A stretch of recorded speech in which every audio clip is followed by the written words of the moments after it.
It is the Monday rundown on a Tuesday. Once again, what's good, everybody? It's your boy Ruck in the building, man. Hey, listen, man, what a show we have for you today on this Tuesday. Yo, the Ollie Lane Football Camp. You want to talk about a good time. You want to talk about impact. You want to talk about connections, man. Just got an opportunity to chop it up with a lot of the guys, man, that are on this current roster, man. These dudes are all time, but also, man, they good kids. You know what I'm saying? They good young men who just want to serve the community, but also who they really are the representation of what I believe is a volunteer for life, a VFL, man. I mean, got to chop it up with a lot of them. Can't wait to talk a little bit about that, our experience, what you can expect on the channel, man. Also have an amazing update for us, man. We were listed in a ranking as far as best Tennessee podcast. I can't wait to tell you where we fall in that, but also, y'all, man, there's just so much happening in the world of Tennessee, man. We are less than 90 days away from football in Tennessee, man. I mean, there's a lot of conversations, there's a lot of talk, there's a lot of hype, and I think that it's time for us as fans to just be okay with that. The SEC releases a lot of information about what's going to happen in 2024 when Texas and Oklahoma get over to the conference, and so much more. Y'all already know what it is, man. It's your boy Ruck in the building. It's straight up Tennessee, baby. This is the Monday Rundown on a Tuesday. Let's get it.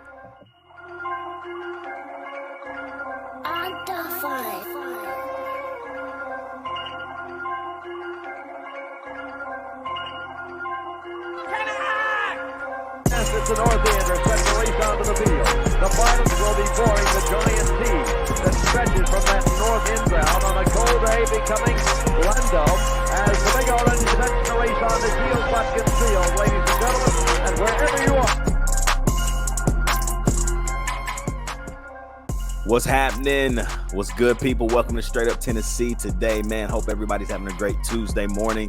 Y'all already know what to do, man. It's the top of the show. Like, comment, subscribe, hit the bell notification right now, man, so you never miss an episode. We're on our way to 600 subs here on YouTube, man, and we can't do it without you. So go ahead, like, comment, subscribe, give this thing a thumbs up right now if you're tuning in. Also, man, shout out to our Apple and Spotify podcast family. Thank you guys so much for checking in and rocking with us as well.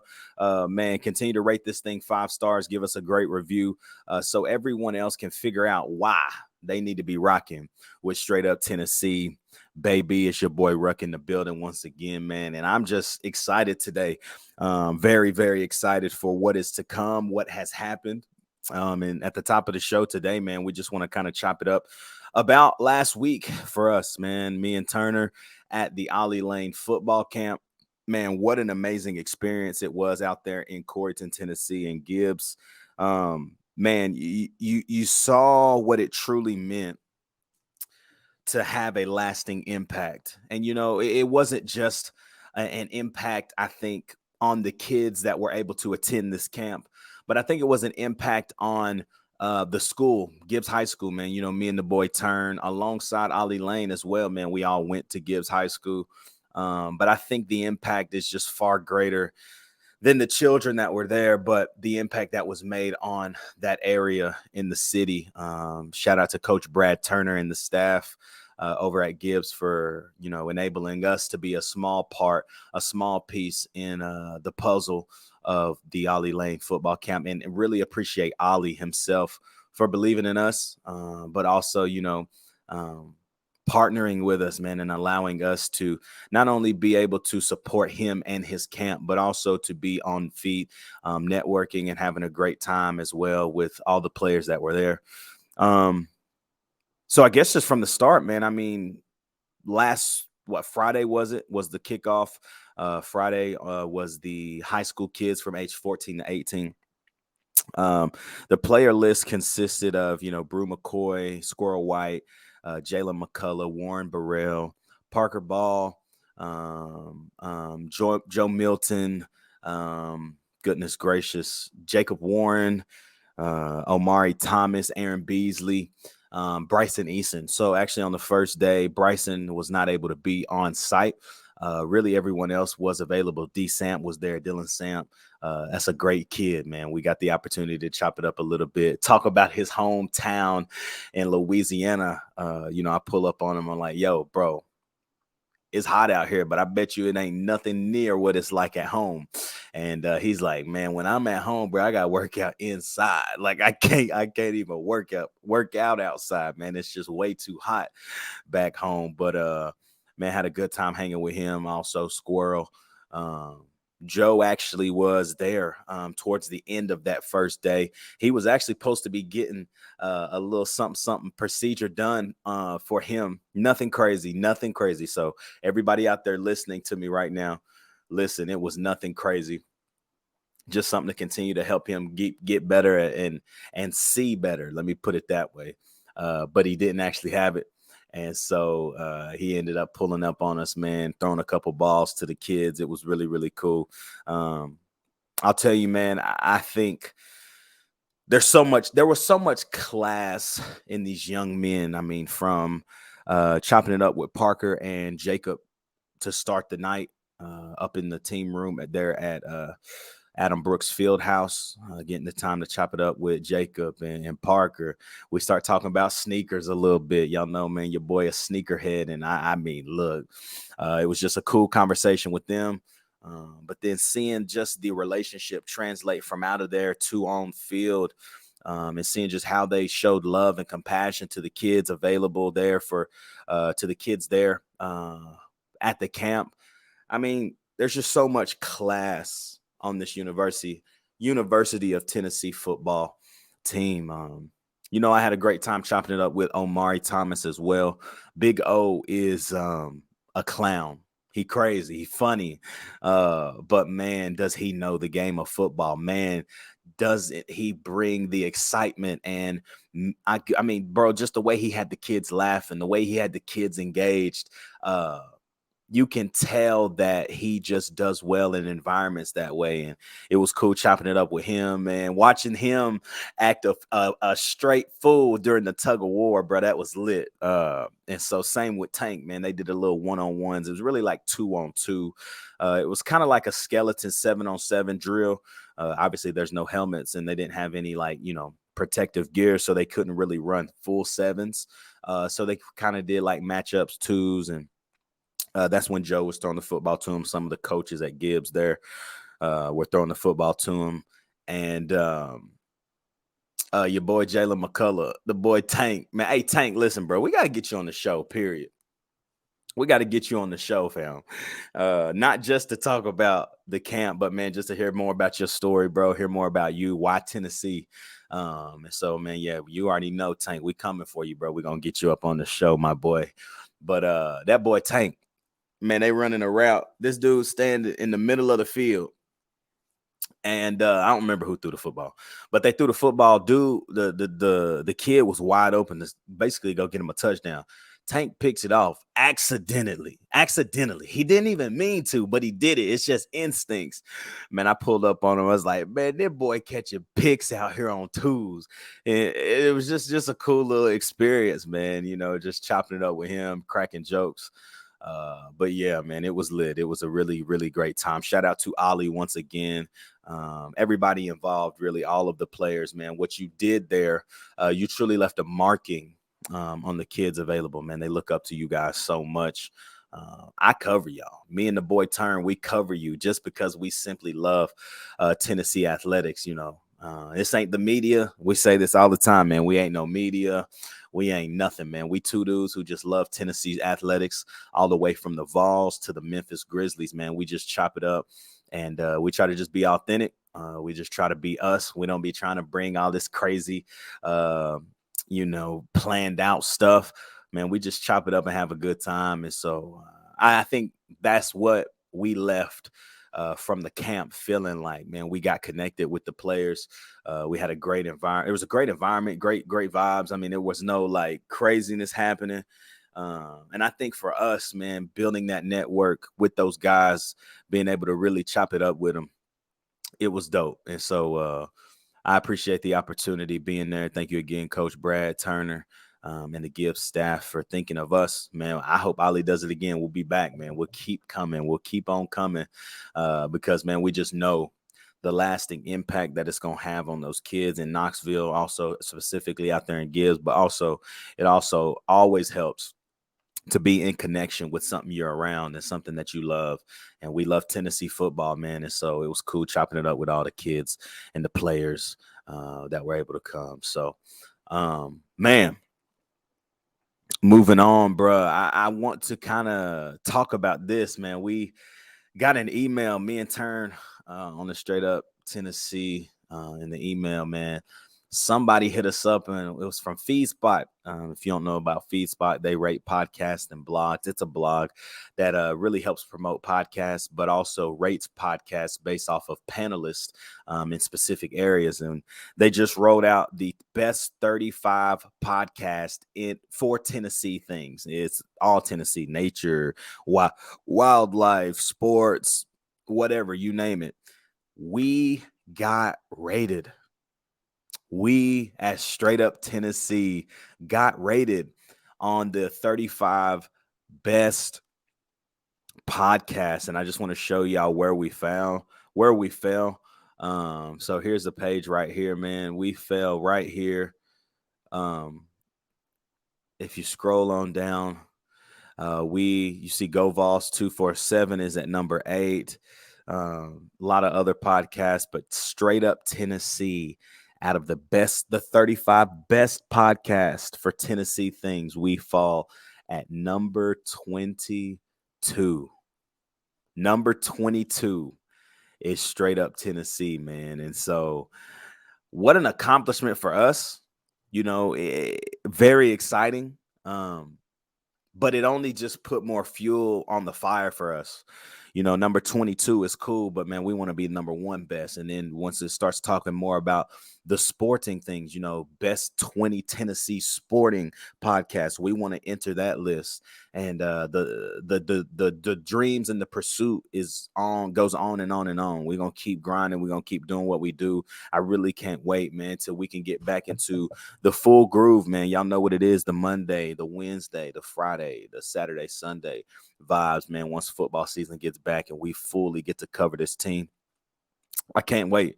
I really, really can't wait, man. And being able to pull some guests onto the show, man, I'm gonna get my boy Ty Kelly on this junk. TK, pull up on me, bro. Get up on the Straight Up Tennessee show, Brody. We got to pull you in here. I got family, man, that need to be on here again. Some of the guys that we got to chop it up with at Ollie's camp. Man, I mean, it felt great, getting that email, seeing that we were ranked in the best 35. I think it brought a lot of excitement, but it brought also a lot of drive. I'm not satisfied with 22, man. We trying to grow. We trying to really make an impact in the sporting world, and it's really cool to make an impact from a place that is really not your job.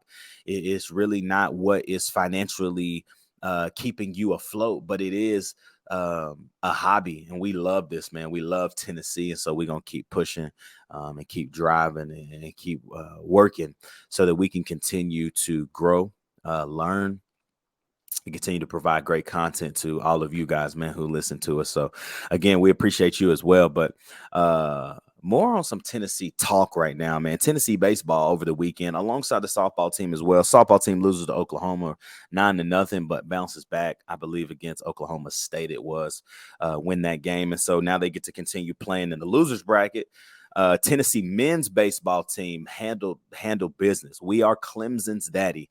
Not only are we the father of the Kentucky Wildcats, but we are also the father of the Clemson Tigers. We handled that business. You hear what I'm talking about? Now, it was a crazy game. Like, it was back and forth. So we can't just sit here and act like we handled the game, right? We didn't. It was a crazy game. But at the end of the day, we handled business and we did what we were supposed to do. And I can't complain about anything else. I think Tennessee now has placed themselves in a spot where not only do we get to go to Supers, but now it's time to really lock in and get back what we deserve. Losing last year to Notre Dame, round 1. I mean, it was just, that's garbage. You know what I'm saying? So what's going to happen? Can Tony V get enough in the rotation pitching wise? Can we continue to hit the ball consistently? Can we continue to stop unforced errors? There's things that we have to clean up if we think we're going to get back to where we need to be. So very excited though, however, for what is there and what we did over the weekend. We are Clemson's daddy. That's what matters. Clemson. We are your father. You hear what I'm talking about? So, man, lastly, today on this Tuesday, man, you already know, man, we middle of the show. We finna wrap this thing up. But like, comment, subscribe, hit that bell notification right now as we kind of wrap up the show. But the SEC releases the news that we've all been waiting for over the weekend. And the SEC officially goes to a 8-game schedule. It's the same thing as it has been. It says an 8-game schedule when the two teams, Texas and Oklahoma, roll in. It's going to be a rotating schedule. So it doesn't seem as if we're going to be playing the same teams as we always do. What this also does is we are decentralizing the conference, meaning we are not going to have East-West. It is just going to be the SEC. Now, is this a good thing? I don't know, because I don't think a lot of details that we need to know have really been brought to light or brought to the surface. Yes, we know that there's going to be an 8-game rotating schedule. Does that mean that rivalries are dead in the SEC? Does that mean that Tennessee doesn't play Florida? Tennessee doesn't play Alabama every year? You know what I'm saying? It obviously means that the East will not have to fight each other to get to the league, to get to the chip anymore. But what does that mean for rivalries in the SEC? We don't know. I sure to goodness to Jesus pray that Nick Saban doesn't 100% get his way and not have to face teams that are up and coming in the league like Tennessee. I just couldn't imagine not playing Alabama and Florida every year. Like, I couldn't imagine what that's like. The 8-game rotating schedule, that sounds dope. Sounds really, really dope. But at the same time, if two of your rivals, I mean, screw Vandy, right? Vandy, I don't care what people say. They can say it's a rivalry just because it's in state. They garbage. They ain't beating us. Yes, they beat us a few years back. Let's not talk about it. But Vanderbilt is not beating us. Them dudes is garbage. You hear what I'm saying? They straight trash. But I say all that to say, like, and bringing it back to this point was that the right move? Like, what do y'all think? What do you think? Is the 8-game schedule for the SEC great in 2024? You know, you start the rotating teams, you bring in Oklahoma and Texas, you decentralize the conference. Now everybody is just the SEC. There's no East-West. And you really place this new standard on winning, right? Because now you can have 2 East teams get to the chip. You could have 2 West teams. And if you're listening on Apple or Spotify, I'm doing air quotes. You know, it's not East-West. Now, we'll still always have that East-West filter in the back of our minds because that's just what it's been for so long. But what does this do, man? What does this do to the conference? What does this do to the SEC championship? What does this do to the chances of Tennessee or you know, an up-and-coming team, whoever that is in the SEC? What does that do yearly? Because now you don't have to beat Georgia or Florida every year to be like, yeah, I'm getting there, right? Like, you just got to be the best in the conference. Now, it's probably going to include beating Georgia or Alabama and Florida. Like, it's probably going to include having to do that. But what does it actually do? What does it actually look like? I guess that is what we get to wait for and figure out in 2024. Look, like, this season, bro, like, it's gonna be crazy. Like, it's gonna be amazing. It's gonna be fun. We're gonna enjoy it. But I think everybody's, as fans, as me as a fan, I can't say that I'm not looking forward to 24 because there's gonna be some shaking up in the conference, and it's gonna be very exciting. So, y'all, man, it's been Tuesday Rundown. again, y'all, let me know what y'all think about the SEC and the 8-game schedule, decentralizing East and West. Now we're the SEC. Let me know what y'all think, man. But man, we can't wait. We'll be back probably on Wednesday. We might be back tomorrow. But I really do think we'll be back on Thursday this week to kind of chop it up. Hopefully get the boy Turn on here. Man, we're going to have a banger show. We're just going to continue to talk this talk, man. We are less than 90 days away from football time in Tennessee, y'all. I'm on a new level. I'm ready to go. And I think the college football hype hasn't already it started to not just surface, but it's becoming the forefront of all of our minds as baseball ends and things of that nature. So, man, if y'all ready for football, man, give me a thumbs up and let's get this thing rolling. So we love y'all, man. Thank you for rocking with the Straight Up Tennessee family. Again, on our way to 600 subs. Like, comment, subscribe. We can't wait. We'll be back on Thursday, man. And yeah, it's football time in Tennessee, baby. For my boy Turn, it's your boy Ruck, and you already know what it is. It's Straight Up Tennessee, baby. We'll see you back later this week.